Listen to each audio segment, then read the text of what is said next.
Episode ke-7 diawali dengan memperlihatkan murid kelas 3A yang berlari ketakutan bersama Minami. Mereka dikejar oleh geng Yakuza yang berusaha menangkap mereka, dan mereka berhasil dihadang ketika hendak melarikan diri dan mereka pun terkepung. Ketika mereka tidak bisa berbuat apa-apa lagi, tiba-tiba muncul seseorang yang menolong mereka.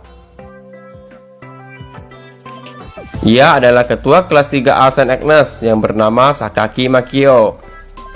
Bak seorang pahlawan, ia menyelamatkan teman-teman sekelasnya dengan berhasil mengalahkan para berandalan Yakuza.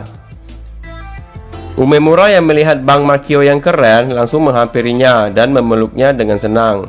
Teman-temannya pun bersorak-ria dan Minami mengucapkan terima kasih pahlawanku, dan ceritanya pun tamat. Seperti Bang John bilang, ending yang sangat membagongkan. Seperti film-film yang saya nonton di situs Simontok, di akhir cerita pasti ada nama pemain dan yang lainnya. Ternyata film yang barusan kita tonton disutradarai oleh Makio, dan pemainnya Makio, penulis cerita juga Makio, dan yang mimpi juga Makio. Sat. Rupanya ia hanya bermimpi ya teman-teman. Kuroi langsung membangunkan Makio dan mengatakan jika waktunya untuk belajar. Makio pun terbangun dari mimpi indahnya sebagai seorang pahlawan, dan ia harus memulai belajar matematika, dan ia juga harus menyelesaikan tugas menulis jurnalnya untuk diberikan kepada Minami. Kazuya berlari menghampiri Anikinya untuk memberikan baju musim dingin yang akan mulai dipakainya besok. Makio tampak senang dengan baju musim dinginnya. Scene pun berpindah. Saat sarapan pagi, ayah Makio bertanya kepada Mikio tentang universitasnya. Mikio mengatakan jika ia mulai membiasakan diri dengan kampusnya. Kemudian, ayah Makio juga bertanya kepada Makio bagaimana dengan sekolahnya. Makio menjawab jika ia telah membuat kotak saran untuk anak kelas 3A yang berguna untuk mengumpulkan pendapat mereka. Ayahnya langsung bertepuk tangan dan mengatakan jika itu adalah ide yang sangat bagus. Ketika Makio selesai sarapan dan pergi ke sekolah, Mikio berkata apa yang akan dikatakan Makio jika tahu kalau dialah yang telah menangani geng Shichiria. Ayahnya yang mendengarnya pun bertanya, kenapa Mikio tiba-tiba melibatkan dirinya dengan geng. Dengan senyuman manisnya, Mikio menjawab jika itu kelihatannya menarik dan tidak ada alasan lainnya. Kuroi yang mendengar obrolan itu menunjukkan wajah yang penuh antisipasi terhadap Mikio. Sakura Koji yang berjalan bersama Makio menuju sekolah memberikan tanggapan jika sebenarnya ia adalah seperti seorang karnivora yang rakus. Ia selalu mendapatkan apa yang ia inginkan, tapi mulai sekarang ia tidak akan mengeluh lagi dan akan menikmati masa sekolahnya. Ketika Makio bertanya tentang cinta, tiba-tiba ada suara yang berteriak. Rupanya itu adalah Umemura, dan ia berlari menghampiri dan menyapa mereka berdua. Makio tampak tegang, sedangkan Umemura senang karena jika ia melihat Sakura Koji berarti ia tidak datang terlambat. Makio masih melihat Umemura dengan tegang dan gugup mengingat SMS yang pernah dikirim Umemura kemarin malam. Tiba-tiba adiknya Umemura yang bernama Azusa menghampiri mereka untuk menukar kembali kotak pensil yang tertukar. Mereka pun saling menyapa dan Azusa menanyakan siapakah paman ini sambil melihat ke arah Makio. Umemura langsung mengoreksi ucapan adiknya jika ini adalah temannya. Rupanya Umemura terkadang bercerita tentang Makio kepada adiknya di rumah.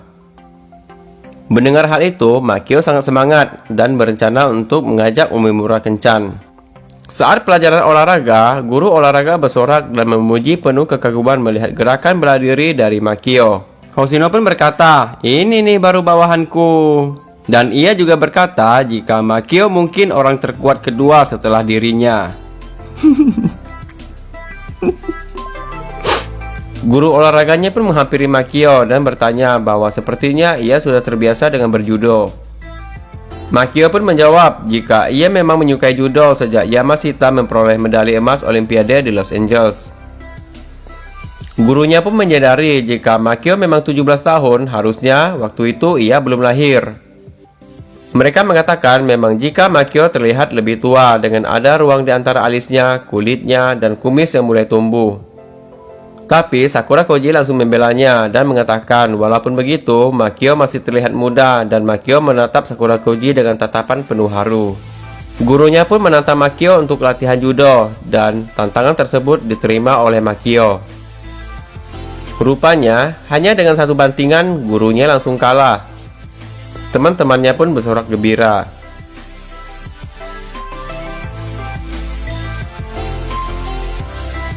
Di ruang guru, tampak Minami yang sedang baca jurnal milik Makio. Makio menulis, "Terakhir aku akan memberimu hadiah." Minami melihat tanda panah yang menunjukkan gambar mirip dirinya. Ketika melihat gambar bergerak itu, ia tersenyum, tapi ia kaget ketika melihat wajahnya yang terakhir bergambar Iron Face atau muka besi.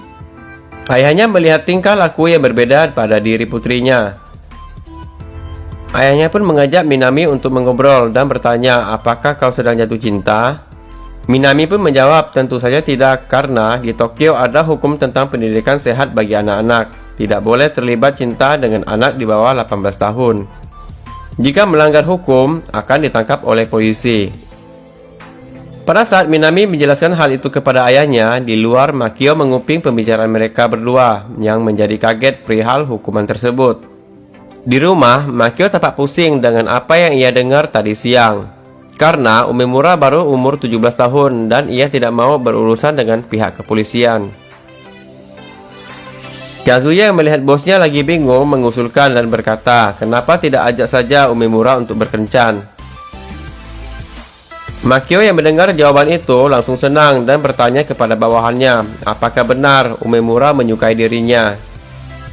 Bawahannya pun menjawab dengan penuh ketakutan dan berkata jika ia pasti menyukaimu. Tiba-tiba Kazuya mengatakan jika ia cemburu dengan si sialan Umemura. Makio yang mendengar itu langsung marah dan berkata, "Siapa yang kau sebut sialan?" Makio pun langsung memiting kepala Kazuya dan Kazuya langsung meminta maaf kepada anikinya.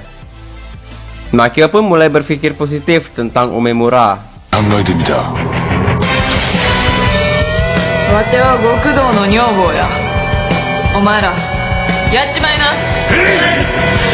Parah nih Makio, mikirin ayahnya malah yang jelek-jelek. Sekali mikirin Umemura yang bagus-bagus. Sat. Hagiwara dan temannya mengatakan ke Umemura jika kencan pertama adalah pulang sekolah berdua. Umemura pun latihan dengan vokal, "Apakah kau mau pulang denganku?" Hagiwara memberikan saran kepada Umemura untuk mengajak Makio pulang berdua. Di tempat lain, Hoshino mengatakan kepada Makio jika cinta pertama itu adalah jika kau sudah berjalan berdua di Jalan Agnes. Jalan Agnes adalah jalan khusus, hanya pasangan yang boleh melewatinya, lanjut Suwabe, teman segengnya Hoshino. Hoshino pun memberikan semangat kepada Makio untuk melakukan hal yang terbaik dalam cinta pertama. Di sini, scene berganti-ganti antara teman-temannya Umemura dan teman Makio memberikan saran kepada mereka berdua. Jadi agak ribet saya nge-reviewnya teman-teman. Obrolan Makio dan kawan-kawannya pun berhenti ketika melihat Umemura dan teman-temannya menghampiri mereka. Teman-teman Umemura dan Makio mendorong-dorong badan mereka agar mereka saling mendekat dan bisa mengobrol berdua. Saat Makio hendak mengucapkan ajakan pulang berdua kepada Umemura, tampak ia sangat gugup dan tiba-tiba Umemura lah yang duluan mengajak Makio untuk pulang berdua.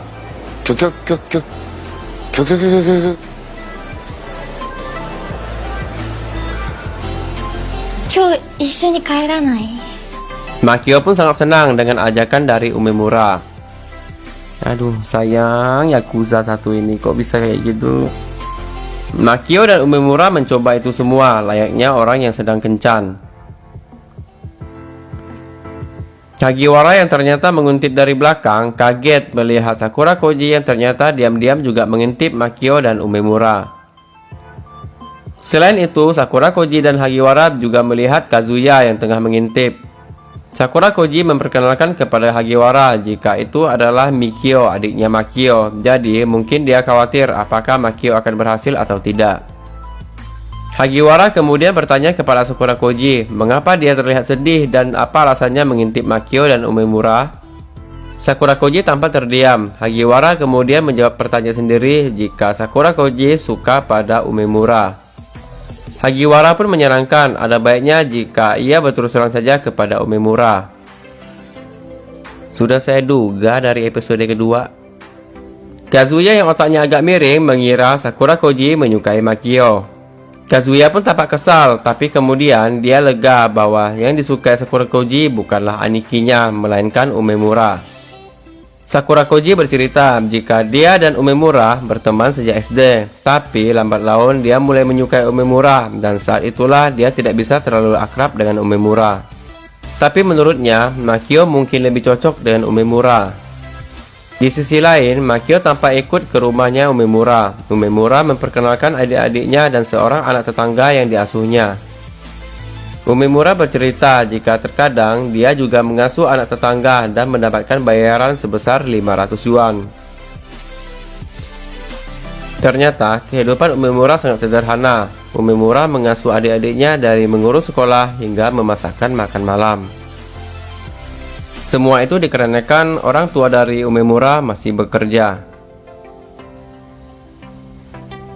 Malam itu, Makio makan malam bersama Umemura dan adik-adiknya. Umemura juga bercerita jika dulu perusahaan ayahnya bangkrut.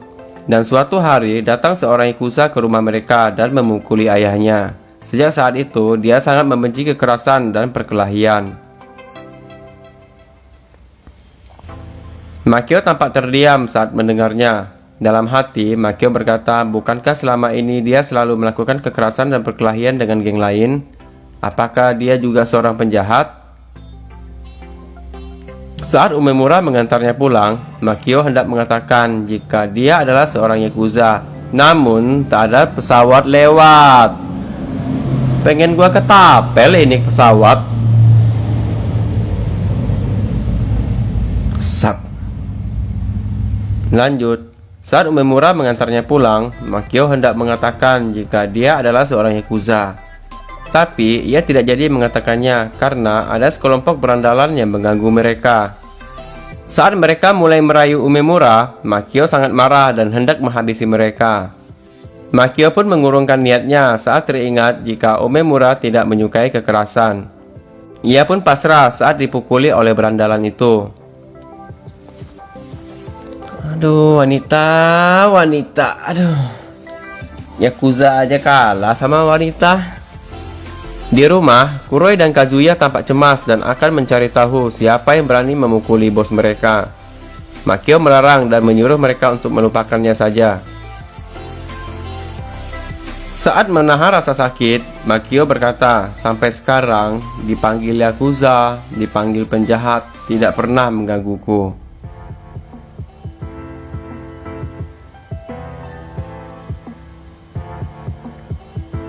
Sepertinya dia mulai terganggu dengan statusnya sebagai yakuza dan penjahat. Besoknya, Makio terlihat menghindari Umemura yang membuat Umemura tampak begitu sedih. Di ruang kesehatan, Makio bercerita kepada Mitsushima jika sebenarnya ia telah berbohong kepada teman-temannya dan bahkan pada Mitsushima sendiri, tapi dia tidak pernah menceritakan yang sebenarnya. Sakura Koji yang ternyata berada di luar ruangan mendengar pengakuan Makio kepada Mitsushima. Siangnya, Umemura mengajak Makio untuk ketemuan di taman sepulang sekolah. Umemura telah menunggunya, tapi Makio tidak datang. Justru yang datang adalah Sakura Koji. Rupanya, ia disuruh oleh Makio.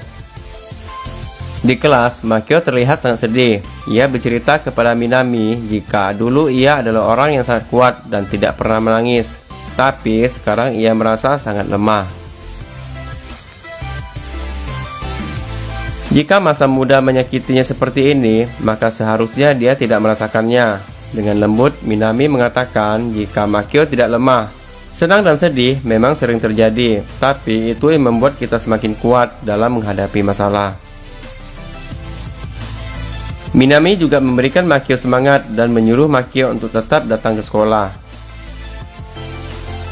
Pagi itu, Makio bersama anak buahnya tengah belajar persiapan untuk menghadapi ujian semester.